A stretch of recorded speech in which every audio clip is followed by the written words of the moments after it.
Truth with Pure Power Chord. Truth. The truth. The truth. The truth. The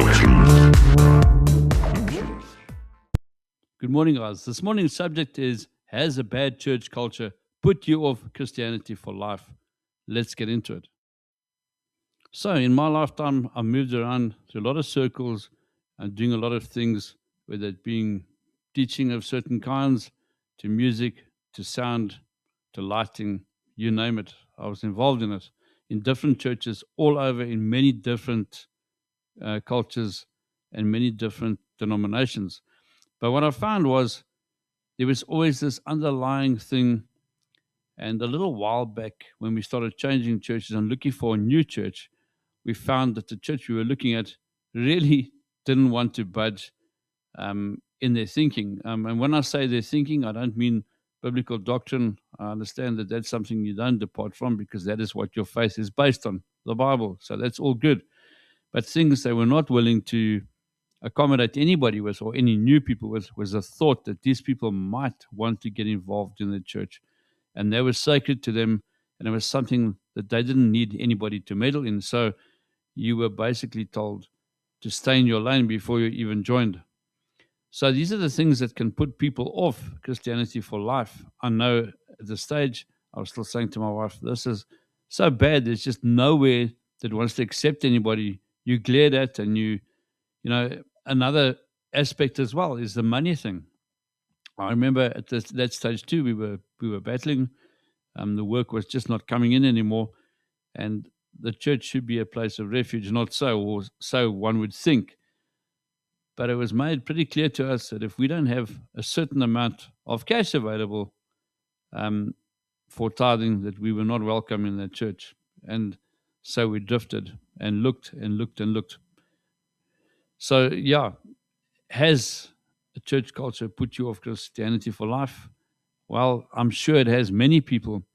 But how do we deal with this? How do we deal with this? And how does God see this? You must keep in mind that man will always let you down. The difference is, however, Jesus will never let you down. That is the difference. But before we get into what the Bible and God says about this certain subject, these are the things that it does to new members. And when new members join a church and they finally feel that they belong, these are the things that hold them back in the future. Because now what they see, maybe if I do that, I might be trampling on somebody's toes. Maybe if I start helping in that aspect, I might be looked upon as that's my department, that what are you doing?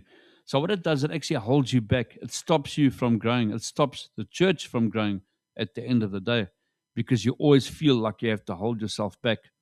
You're willing to serve, but you don't want to be shunned like you were before.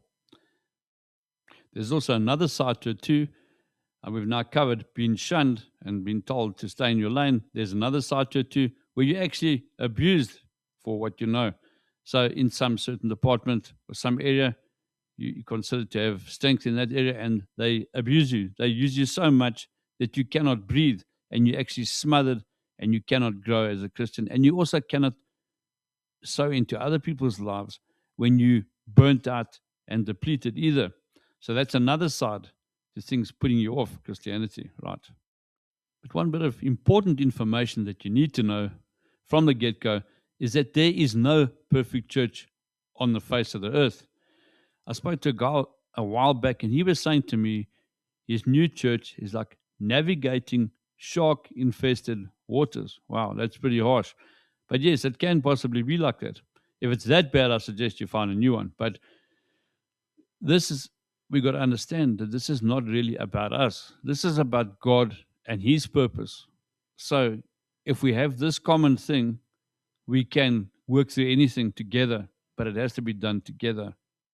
So let's get down to the nitty-gritty. What does the Bible say about this? Well, the Bible generally opposes church cliques, viewing them as divisive, carnal, and contrary to the unity of Christ's body. Scripture emphasizes radical hospitality and inclusion, instructing believers to avoid favoritism. We see this in James 2 verses 1.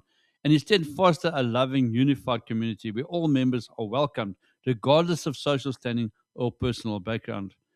So the source of division, cliques, are seen as a form of variance or strife, which is a work of the flesh that splits the church rather than uniting it.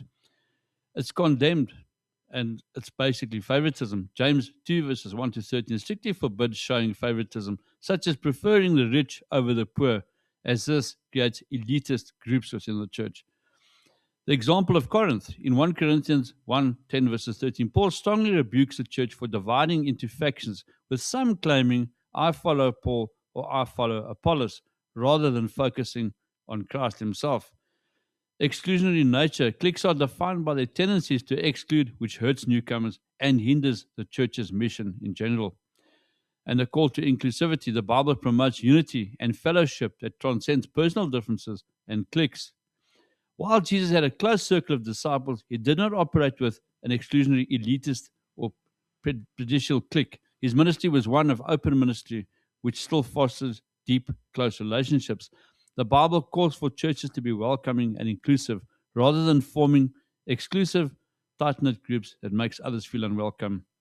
If you're going to create a club, call it a club. If it's going to be a church, let God run it, not your ego. Have a wonderful day. Cheers.